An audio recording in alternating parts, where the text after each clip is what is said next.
In today's video, we're diving into a thrilling zombie survival tale. Buckle up. Have you ever wondered what it feels like to be truly alone in a city overrun by the undead? Well, let's talk about Jun Woo, an ordinary gamer whose life takes a horrifying turn in the blink of an eye. This is his story. Our story begins with Jun Woo waking up like any other day, stretching, yawning, just another morning, right? But then, he notices something. A handwritten note left by his parents. It reads, "We'll be home late. Go buy food from the mall." But Jun being Jun doesn't bother. Instead, he slips on his headphones, jumps into his gaming chair, and dives into his online world, completely unaware that his real world is about to collapse. While gaming, one of his friends urges him to turn on the news. "Just a quick look," he says. So, Jun Woo flips on the TV, and what he sees changes everything. The news shows a mysterious virus spreading rapidly across the city, turning people into mindless, flesh-eating monsters. Zombies. People are being bitten, attacked, devoured. Then, the TV signal cuts out.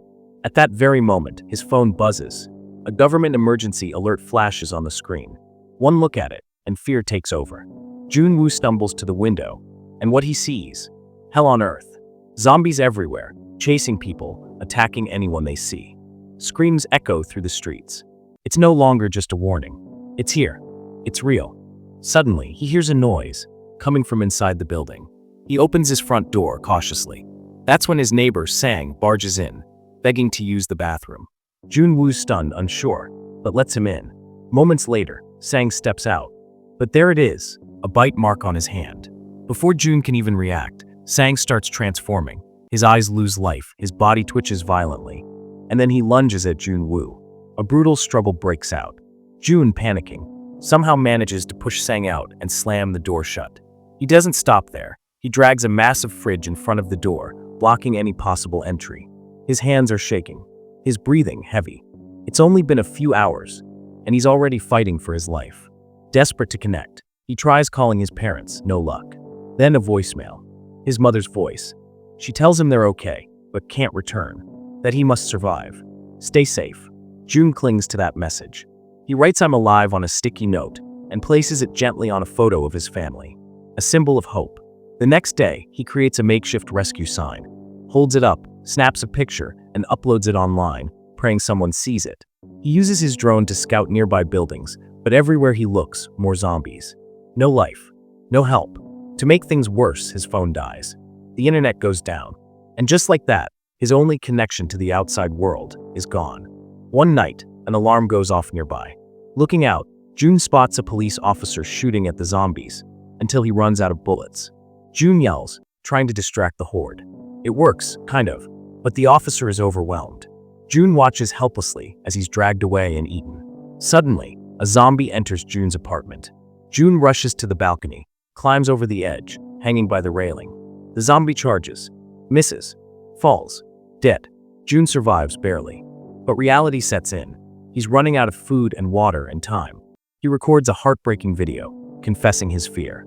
He even drinks his dad's leftover alcohol to dull the pain. Each day bleeds into the next. Then one day, something incredible. A laser pointer light dances across his apartment wall. He looks out and sees her, another survivor, across the street. Her name is Yubin. She signals to him. And suddenly, Jun Woo isn't alone anymore. They try passing food to each other. It's clumsy at first. Yubin ties a rope to a container, but it doesn't reach. So Jun sends his drone over, helping her secure the rope, and finally food arrives. But just as they're making progress, a zombie climbs the rope toward her window. She fights, gets knocked out. Jun, watching in horror, tries to stop the zombie with his drone, but the drone is destroyed. Thankfully, Yubin regains consciousness, and with one swift motion, she cuts off the zombie's hand and defeats it.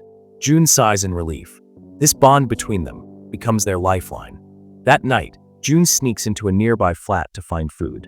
He discovers headphones and a walkie-talkie. He also finds a zombie couple, one dead, the other still roaming. He escapes. Back at home, he rewires the headphones, trying to use them as a radio antenna. It fails. He's crushed. But then, he gets an idea. He packs food and the walkie-talkie and sends it to Yubin. Now they can finally talk.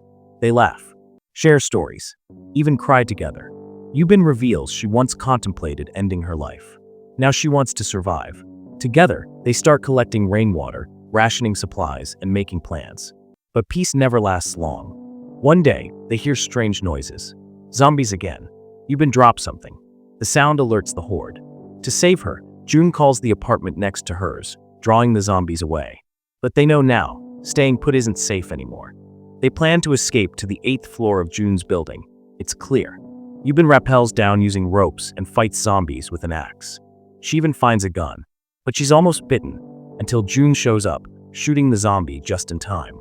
Together, they climb up to the 8th floor. But it's not empty. Zombies rush them. A masked man suddenly appears, pulling Yubin to safety. June escapes too barely.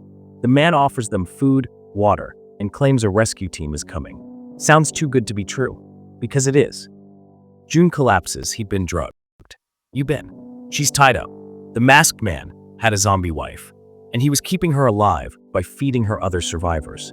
Twisted, right? June wakes up, grabs a gun, and finds Yubin. Together, they fight back, pushing the masked man toward his zombie wife. She devours him. Before he can turn, Yubin ends it. But the noise attracts more zombies. They race toward the rooftop. Yubin, afraid she might turn, gives June a gun and asks him to shoot her if needed. Tears fall. But just as June raises the gun, a sound pierces the sky. A helicopter. They climb. Zombies flood the roof. June fights back until he runs out of bullets. At the last second, an army soldier appears, guns blazing, clearing the way. Yubin is rescued. June, about to be overwhelmed, gets pulled into the chopper. As they fly away, June checks his phone. The signal's back. A message from his family. We're safe. He breathes, smiles, opens social media. Other survivors are posting too. One by one, they're coming back. Junwoo uploads a photo, a new one. It reads, "Alive." This isn't just a story about zombies. It's about loneliness, survival, and the human need to connect, even when the world falls apart.